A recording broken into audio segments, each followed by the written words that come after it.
So cooking చేసేటప్పుడు మేము వాడే పద్ధతుల్లో ఎస్పెషలీ ఇండియన్ కుకింగ్ లో we have lot of delicate techniques to అప్పటికప్పుడే అక్కడ జనరేట్ అయిన ఫ్రీ రాడికల్స్ ని తీసేసేదానికి. ఫర్ ఎగ్జాంపుల్ ఫస్ట్ పోపులో ఆవాలు వేస్తాం, దాంట్లో యాంటీ ఆక్సిడెంట్స్ ఉంటాయి, సో అక్కడ జనరేట్ అయింది వెంటనే తీసేస్తుంది. పసుపు ఒక చిటికి వేస్తాం, దాని నుంచి దాంట్లో ఉన్నది వెళ్ళిపోతుంది. So in our cooking like jeera, mustard, turmeric ఇలాంటి యాంటీ ఆక్సిడెంట్ రిచ్ ఉన్న పదార్థాలు పోపులో వేసే దాని వల్ల ఆ ఆయిల్ లో వచ్చేలాంటి ఫ్రీ రాడికల్స్ ని అక్కడికక్కడ తీసేస్తుంది. అప్పుడు కూడా మీరు డీప్ ఫ్రై చేస్తున్న పదార్థంలో ఇవి ఉంటాయి కదా, కాన్షియస్ గా వీ హ్యావ్ టు, ముందు రెసిపీస్ లో అయితే అన్ని ఉంటున్నాయి, ఆ రకంగా మీరు వాడే పదార్థాల్లో యాంటీ ఆక్సిడెంట్స్ రిచ్ ఉంటే దాన్ని డీప్ ఫ్రై చేసినా కూడా అప్పటికప్పుడు అది తీసేసే పని జరుగుతుంది. డీప్ ఫ్రైయింగ్ కి మళ్ళా వాడకూడదు, ఒకసారి వాడింది. You can use it like ఇప్పుడు ఇడ్లీ పాత్రకి నూనె పట్టిస్తారు, ఒకసారి డీప్ ఫ్రై చేసి ఫిల్టర్ చేసి పెట్టుకుని దానికి వాడచ్చు. లేకుంటే చపాతీ చేసేటప్పుడు రోల్ చేసేదానికి నూనె వేస్తాం, అలా వాడుకోవచ్చు. మళ్ళా డైరెక్ట్ వేడి చేయకూడదు అంతే. Okay, so moving on, we were speaking about alternate types of milk which we can use, plant based milks వాడి ఎలా మేము పాలు తాగేది లేకుంటే పాలు వాడే ప్లేసెస్ లో రీప్లేస్ చేసుకోవచ్చు అని. సో ఇంతంతా వినిన తర్వాత, because I have experience of ఇన్ని బ్యాచ్లతో మాట్లాడిన తర్వాత, మీరు అడగకుండా ఉన్న క్వశ్చన్స్ నేనే అడిగి నేనే ఆన్సర్ ఇచ్చేస్తాను. సో నెక్స్ట్ క్వశ్చన్ ఏమొస్తుంది, ఓకే మ్యామ్ ఇవన్నీ సరే, మేము బయట మార్కెట్ నుంచి పాలు తెచ్చుకోకుండా మేమే ఇంట్లో ఒక దేశీ ఆవుని పెట్టుకొని A2 పాలని దానికి హార్మోన్స్ ఇవ్వకుండా, దానికి యాంటీబయాటిక్స్ ఇవ్వకుండా రెడీ చేసుకుంటే ఆ పాలు తాగేది మంచిదా, ఇది చేయొచ్చా అని అడుగుతారు. So the answer to that is even then ఆ పాలు మీకు మంచిది కాదు, for the below reasons. First reason ఏంటి, దేహంలో పాలు డైజెషన్ కి అవసరం ఉన్న ప్రోటీన్ ఏది ఉందో ఆ ప్రోటీన్ డైజెషన్ కి అవసరం ఉన్న ఎంజైమ్స్ బాడీలో 5 సంవత్సరాల తర్వాత స్విచ్ ఆఫ్ అయిపోతుంది. అంటే మా బాడీలో పాలని డైజెస్ట్ చేసుకునే శక్తి ఏజ్ ఆఫ్ 5 years వరకు మాత్రమే ఉంది, దాని తర్వాత మీరు దాన్ని డైజెస్ట్ చేసుకోలేరు. దట్ ఈస్ ఇండికేషన్ దట్ తీసుకోవాల్సిన పదార్థం కాదు అని మీ దేహం మీకు చెప్పే విధానం. ఎంజైమే లేదు దాని డైజెషన్ కంటే, అది మీకు అవసరం ఉన్న పదార్థం కాదు అనేది. సరే పోనీ అయినా అలవాటు అయింది కదా తీసుకోవచ్చా అంటే అది కూడా మంచిది కాదు, ఎందుకంటే it is responsible for auto immune diseases. So ఏంటి ఈ ఆటో ఇమ్యూన్ డిసీజ్ అంటే అనేది we have to understand. So yesterday we were talking about కషాయాల గురించి మాట్లాడినప్పుడు యాంటీజెన్ మన బాడీకి బయట నుంచి వచ్చే పదార్థం అయితే దానికి సరిపడేలాగా యాంటీబాడీని మేము తయారు చేసుకుంటాము. ఇవి రెండు కలిసినప్పుడు బాడీ దీన్ని డిటెక్ట్ చేసి ఇది డిస్ట్రాయ్ చేయాల్సిన పదార్థం అని రికగ్నైజ్ చేస్తుంది అని చెప్పాను. This is the basic of how immune system works. So ఇప్పుడు ఏమవుతుంది, మీరు యానిమల్ ప్రోటీన్ ని కన్జ్యూమ్ చేసినప్పుడు అది it might be milk, it might be egg, it might be fish, it might be any kind of meat. Animal protein ని consume చేసినప్పుడు అది మీ బాడీలో పెప్టైడ్ చైన్స్ గా బ్రేక్ డౌన్ అయిన తర్వాత బ్లడ్ లో పీల్చుకున్నప్పుడు that protein chain is going to act as an antigen. అంటే మీ బాడీ దాన్ని బయట పదార్థం అని రికగ్నైజ్ చేసి దానికి సరిపోయేలాంటి యాంటీబాడీస్ ని తయారు చేసి రెడీ చేస్తుంది. ఇంతవరకు ఓకే, నో ప్రాబ్లం. ఏ యాంటీబాడీస్ ఎలాంటివి అని చెప్పాను, మెమొరీ సెల్స్ గా దేహంలో మిగిలి ఉంటాయి. అవి ఒక్కసారి ఫార్మ్ అయిందంటే మీ బాడీలో స్టోర్ అవుతూ ఉంటుంది. It is always ready. ఎప్పుడైనా మళ్ళా అవసరం వస్తే వెంటనే మీ బాడీలో ఈ అటాక్ ని లాంచ్ చేసేదానికి. సో మీరు యానిమల్ ప్రోటీన్ తీసుకొని అది యాంటీజెన్ గా యాక్ట్ అయ్యి దానికి సరిపడేలాంటి యాంటీబాడీస్ తయారు చేశారంటే అవి మీ బాడీలో సోల్జర్స్ లాగా పెట్రోలింగ్ చేస్తూ ఉంటాయి. పెట్రోలింగ్ చేస్తున్నప్పుడు ఏమవుతుంది, మీ బాడీ ప్రోటీన్ ని అవి చూసినప్పుడు మీరు కూడా ఒక యానిమల్లే. మీ యానిమల్ ప్రోటీను మీరు తీసుకున్న యానిమల్ ప్రోటీను రెండు ఆల్మోస్ట్ సిమిలర్ గా ఉంటాయి. సో ఏం చేస్తుంది, ఈ యాంటీబాడీ వెళ్ళి ఈ ప్రోటీన్ కనిపించినప్పుడు దానికి కన్ఫ్యూజన్ అవుతుంది. అరే నేను తయారైనదే ఈ ప్రోటీన్ కోసం కదా, నేను దీన్ని అటాక్ చేయాలి, వెళ్ళి అటాచ్ కావాలని ఈ యాంటీబాడీ వెళ్ళి మీ బాడీలో ఉన్న ప్రోటీన్ ని అటాచ్ చేసుకునేస్తుంది. ఎందుకంటే ఈ protein almost the same. Our body is also made of animal protein. మీరు దాన్ని యాంటీజెన్ గా బాడీకి ప్రెజెంట్ చేశారు. సో ఇప్పుడేమైంది, మీ బాడీలో ఏ భాగంలో అయినా ఇది కావచ్చు. It can happen in your tear glands లో ఆటో ఇమ్యూన్ డిసీజ్ కావచ్చు. అప్పుడు ఏమవుతుంది, డ్రై ఐస్ అవుతుంది, అంటే కళ్ళు మంట అవుతుంది, ఎప్పుడు ఇలా బ్లింక్ చేయాలనిపిస్తుంది, టియర్స్ తక్కువ ఉంటాయి. సలైవరీ గ్లాండ్ వెళ్ళి అటాక్ చేయొచ్చు. అప్పుడేమవుతుంది, డ్రై మౌత్ అవుతుంది, జాగ్రెన్ సిండ్రోమ్ అని పిలుస్తారు. నోట్లో లాలాజలం తక్కువ ఉంటుంది, మింగేదానికి ఎప్పుడు నీళ్ళు తాగాల్సిన అవసరం ఉంటుంది, మాట్లాడేదానికి కూడా కష్టం అవుతుంది సివియర్ అయితే. అలాగే ఇది మీ జాయింట్స్ ని అటాక్ చేయొచ్చు. అప్పుడు రుమటాయిడ్ ఆర్థరైటిస్ RA అని పిలుస్తారు. మీ హెయిర్ ఫాలికల్స్ ని అటాక్ చేయొచ్చు. అప్పుడు వెళ్ళి రౌండ్ ప్యాచెస్ గా హెయిర్ లాస్ అవుతుంది. స్కిన్ ని అటాక్ చేయొచ్చు, కిడ్నీస్ ని అటాక్ చేయొచ్చు. ఒక్కొక్క దానికి ఒక్కొక్క పేరు. SLE సిస్టమిక్ లూపస్ ఎరిథోమాటోసిస్ అని పిలుస్తారు. నిన్న నేను చెప్పినట్టు మీ ప్లేట్లెట్స్ ని అటాక్ చేయొచ్చు, ITP అని పిలుస్తారు. సో ఈ రకంగా దేహంలో ఏ భాగంలో అయినా కన్ఫ్యూజన్ జరిగి మీ బాడీనే అటాక్ చేసినప్పుడు ఆటో ఇమ్యూన్ డిసీజ్ అని పిలుస్తారు. అంటే ఏంటి, ఎగ్జాంపుల్ చెప్పాలంటే యుద్ధం జరుగుతుంటే ఇండియా పాకిస్తాన్ వైపు ఫైర్ చేయకుండా తిరిగి ఇండియన్స్ నే చంపేస్తే అది ఆటో ఇమ్యూన్ డిసీజ్ గా కంపేర్ చేయొచ్చు. సో ఎందుకు వచ్చింది ఈ కన్ఫ్యూజన్, బాడీలో యానిమల్ ప్రోటీన్ కన్సంప్షన్ వల్ల ఈ కన్ఫ్యూజన్ వచ్చింది. మీరు దీన్ని బాడీకి గిఫ్ట్ చేయలేదనుకోండి, దానికి సరిపడేలాంటి యాంటీబాడీస్ లేవనుకోండి మీ బాడీలో, అప్పుడు ఈ అటాక్ వేరే చోట్ల జరగదు. So main reason for auto immune diseases కొత్తవి రోజు అన్ని దేహ భాగంలోనూ కనిపిస్తున్నాయి. And the number of cases is increasing drastically. SLE అంటే కిడ్నీస్ పైన ఎఫెక్ట్ అవుతుంది. సేమ్ ఆటో ఇమ్యూన్ ఇప్పుడు చెప్పిన ప్రాసెస్. మీ కిడ్నీ సెల్స్ లో ఉన్న నెఫ్రాన్స్ ని డ్యామేజ్ చేస్తే ఫస్ట్ ప్రోటీన్ లీక్ అవుతుంది. Nephrons are supposed to be like filters.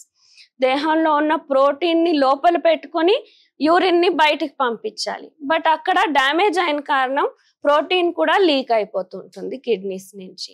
Skin లో కూడా ఎఫెక్ట్ కనిపిస్తుంది SLE లో. బటర్ఫ్లై ర్యాష్ అంటారు. ఎండకు వెళ్ళిన కొంచెం ఎండ తగిలినా మొత్తం ఎర్రగా అయిపోయేది, disc shape red colour rashes వచ్చేది కామన్ సిమ్టమ్స్ ఆఫ్ SLE. కొందరికి స్కిన్ ఎక్కువ ఎఫెక్ట్ అవుతుంది, కొందరికి కిడ్నీ ఎఫెక్ట్ అవుతుంది, కొందరికి రెండు అవుతాయి. SLE ముఖ్య లక్షణాలు. Urticaria allergy. అక్కడ ఏమైంది, మీ ఇమ్యూన్ సిస్టమ్ ఓవర్ రెస్పాన్స్ ఇచ్చింది, అంతే. కన్ఫ్యూజన్ అనేది లేదు, మీ బాడీ డిస్ట్రాయ్ కావట్లేదు. అర్టికేరియాలో కొంచెం స్టిమ్యులేషన్ కి ఎక్కువ రియాక్షన్ ఇచ్చింది మీ ఇమ్యూన్ సిస్టమ్, అది అలర్జీ. అర్టికేరియా ఒక రకమైన అలర్జీ. ఇది ఆటో ఇమ్యూన్ డిసీజ్, మీ బాడీనే మీ బాడీ డిస్ట్రాయ్ చేస్తుంది. ఐటీపీ అంటే మీ బాడీలో ఉన్న ప్లేట్లెట్స్ ని మీ ఇమ్యూన్ సిస్టమ్ అటాక్ చేసి డిస్ట్రాయ్ చేసింది. సో ఇడియోపాథిక్ థ్రాంబోసైట్, ప్లేట్లెట్స్ ని థ్రాంబోసైట్ అని పిలుస్తారు. దానివల్ల ఏమవుతుంది, పర్ప్యూరా అంటే రక్తం కారుతూ ఉంటుంది, ఎక్కడ బ్లడ్ వెజల్స్ నుంచినే రక్తం బయటకు వచ్చి ఇక్కడ చిన్న చిన్న ప్యాచెస్ గా బ్లడ్ క్లాట్స్ అవుతాయి, దాన్ని పర్ప్యూరా అంటారు. సో దాన్ని ఐటీపీ అని పిలుస్తారు. సో రోగాలు పేర్లు అయితే మీకు ఇన్యూమరబుల్. ఇప్పుడు పేషెంట్స్ మాకు ఫోన్ చేస్తారు, ఫోన్ చేసి నాకు ఈ రోగం ఉందని చెప్పుకునేదే వాళ్ళకి ఒక ఏదో ప్రైజ్ ఇచ్చారనేలాగా, నాకు ఐటీపీ ఉంది మేడం, నాకు ఇది ఉంది మేడం, ఫుల్ ఫామ్ చెప్పండి అంటాం. మాకు ఎన్ని షార్ట్ ఫామ్స్ గుర్తుపెట్టుకోవచ్చు ఒకరు. సో అలా పేషెంట్స్ కి ఇప్పుడు disease is become like some kind of trophy which they have got. ఆ రకంగా మీకేం ఇబ్బంది లేదు సింపుల్ గా అని చెప్పి పంపిస్తే ఇది చేయండి అంటే వినరు. వాళ్ళకి ఒక రోగం పేరు ఇస్తే అదేమో ఆనందంగా ఉంటారు, ఓ నాకు ఈ రోగం ఉంది అని. ఆ రకంగా అయిపోయింది. Not related to this, but I don't think it is necessary. మీరు కరెక్ట్ గా అన్ని ఫాలో చేస్తే ఆటోమేటిక్ గా ఇంకా చాలా చాలా వెయిట్ లాస్ అవసరం ఉన్న వాళ్ళు కూడా చేసుకున్నారు. So strictly follow this, that should be more effective. Okay, so that would be the main reason why A two పాలైనా కూడా, హార్మోన్ లేదన్నా కూడా, స్టిరాయిడ్ లేదన్నా కూడా, యాంటీబయోటిక్ లేదన్నా కూడా, ఫస్ట్ థింగ్ మీరు డైజెస్ట్ చేసుకోలేరు. Second thing auto immune disease కి అది దారి చేసిస్తుంది, దేహంలో రిస్క్ పెంచుతుంది. So all types of animal protein ని అవాయిడ్ చేసేది మంచిది. నెక్స్ట్ క్వశ్చన్ వస్తుంది. Let me finish, will come back to questions, just a minute. So next question వస్తుంది, మరి మీరు పాలు వద్దంటున్నారు, ఇంత డేంజర్ అంటున్నారు, పెరుగు నెయ్యి ఎలా అలౌ చేస్తున్నారు అనే క్వశ్చన్ వస్తుంది. So the answer there is the lactobacilli. పాలు నుంచి పెరుగు తయారు చేయాలన్నప్పుడు ఏం చేస్తాము, తోడుకు వేస్తాము. ఈ మంచి బ్యాక్టీరియా ఏది ఉందో అదేం చేస్తుంది, పాలలో ఉన్న హార్మోన్ ని it will digest and make it harmless. పాల్లో ఉన్న యాంటీబయోటిక్ ని కూడా it will degrade and make it useless. అంటే మా బాడీలో ఎఫెక్ట్ లేకుండా యానిమల్ ప్రోటీన్ ని కూడా రూపాంతరం చేసి మీకు అది యాంటీజెన్ యాంటీబాడీ రెస్పాన్స్ ని మౌంట్ చేయకుండా ఉండే రకంగా తయారు చేస్తాయి ఈ లాక్టోబాసిల్లై. సో బ్యాక్టీరియాకి అంత పవర్ ఉంటుంది. అందుకే పాల్లో ఉన్న మంచి అంశాలు మాత్రమే దొరుకుతాయి, చెడ్డ అంశాలన్నీ తీసేసే శక్తి ఈ లాక్టోబాసిల్లైకి ఉంది. సో డైరెక్ట్ పాలు నుంచి చేసిన ప్రోడక్ట్, పన్నీర్ ఉండొచ్చు, కవా ఉండొచ్చు, స్వీట్స్ ఉండొచ్చు, అవి నో.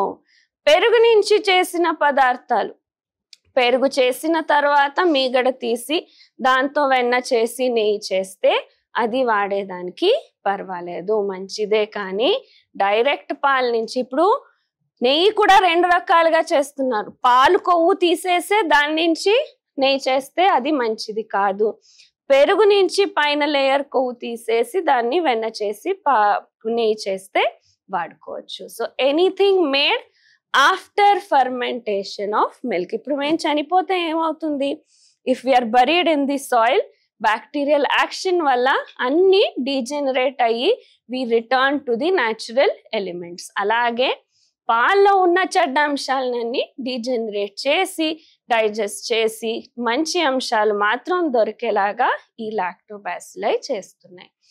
సేమ్ థింగ్ మీరు ఇప్పుడు వరకు పాలు తీసుకుంటున్నా ఎలా డైజెస్ట్ అవుతుందంటే, ఎంజైమ్ లేదు మీకు డైజెషన్ కి, కానీ మీ పొట్టలో ఉన్న ఇంటెస్టైన్ లో ఉన్న బ్యాక్టీరియా తీసుకున్న పాలని పెరుగుగా మారిస్తే ఆ పెరుగుని మీరు డైజెస్ట్ చేసుకుంటున్నారు మాత్రమే, లేకుంటే పాలు అలాగే వెళ్ళిపోతుంది. Okay, so that is how we are still able to digest milk after age of 5 because ఈ బ్యాక్టీరియా లోపల డైజెషన్ చేస్తుంది. But that is so much added responsibility for your gut bacteria. దానికంటే బయటనే చేసి తర్వాత తీసుకుంటే ఈ బ్యాడ్ ఎఫెక్ట్స్ అన్ని ఉండకుండా ఉంటుంది.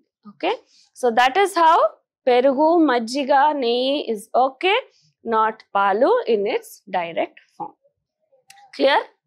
ఇంతవరకు no doubts? So next question ఏం అడుగుతారు? దానికి ఆల్టర్నేటివ్ లేదు. నెక్స్ట్ క్వశ్చన్ ఏం అడుగుతారంటే, ఓకే ఇదే రకంగా ఇన్స్టెడ్ ఆఫ్ పౌల్ట్రీ ఫార్మ్ నుంచి తెచ్చి వాడే కోడి కంటే మేమే ఇంట్లో నాటి కోడి పెంచుకుంటే దాని నుంచి వచ్చిన గుడ్లు, ఆ మాంసము తినచ్చా, లేకుంటే ఇక్కడ మేము ఫిష్ తినచ్చా, ఫిష్ లో ఈ ప్రాబ్లమ్స్ అన్ని తక్కువ ఉంటాయి కదా అని అడుగుతారు. So first thing we need to remember, birds are migratory in nature. అంటే ఏంటి, సంవత్సరం నార్థన్ హెమిస్ఫియర్ నుంచి, చల్ల ప్రదేశాల నుంచి ఇక్కడికి వచ్చి ఇక్కడి నుంచి అక్కడికి ట్రావెల్ చేస్తుంటాయి. ఎంతవరకు అంటే మీ పౌల్ట్రీ ఫార్మ్ లో కనిపించేలాంటి ఆ ఓవర్ క్రాప్ పుట్టుకొని వచ్చే బ్యాక్టీరియా, వైరస్లు సౌత్ పోల్లో, నార్త్ పోల్లో, పెంగ్విన్స్ లో కూడా కనిపిస్తున్నాయి. అంతవరకు ఇన్ఫెక్షన్స్ స్ప్రెడ్ అవుతున్నాయి. సో ఇక్కడ పౌల్ట్రీ ఫార్మ్ ఉండి ఇక్కడ మీరు నాటి కోడి పెంచితే ఖచ్చితంగా ఆ అన్ని బ్యాక్టీరియాలు, వైరస్లు దీంట్లో ఉంటుంది. And of course auto immune process అయితే ఏ రకమైన యానిమల్ ప్రోటీన్ లో తీసుకున్నా కూడా ట్రిగర్ అవుతుంది. సో ఫిష్కి ఎందుకు వద్దంటున్నారంటే, ఫిష్ ఫార్మింగ్ ఇప్పుడు most of the fish which is available comes from fish forms. సముద్రం నుంచి, నదుల నుంచి పట్టుకొచ్చేది తక్కువే, ఫిష్ ఫార్మింగ్ నుంచి తెస్తున్నారు. సో ఈ ఫిష్ ఫార్మ్స్ లో ఫిష్ కి ఫీడ్ గా ఏం ఇస్తున్నారు తెలుసా? What is fish feed?